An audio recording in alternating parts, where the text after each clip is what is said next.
So hello guys, আসসালামু আলাইকুম। So আজকে আমি বানাচ্ছি হচ্ছে হোমমেড ক্লে। ওটা হচ্ছে আমার নিজের হাতের বানানো হোমমেড ক্লে। এটা হচ্ছে ব্ল্যাক কালার ক্লেটা। আমার হচ্ছে ওই পাশে আরো বানানো আছে এই যে।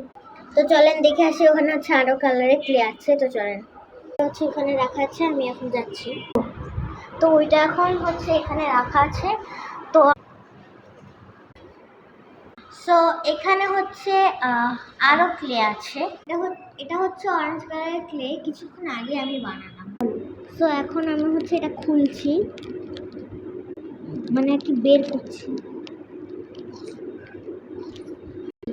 এটা হচ্ছে এরকম দেখতে, আপনাদেরকে একটু দেখিয়ে দিই টেক্সচারটা কেমন হয় আর কি, কেমন অনেক ভালো এটা। বাট এটা টিউটোরিয়ালটা দিতে পারি। তো এটা হচ্ছে এরকম অনেক ভালো। তো আমার কাছে হচ্ছে আরেকটা ক্লে আছে, এখন ওটা হচ্ছে আপনাদের সবাই। তো এখন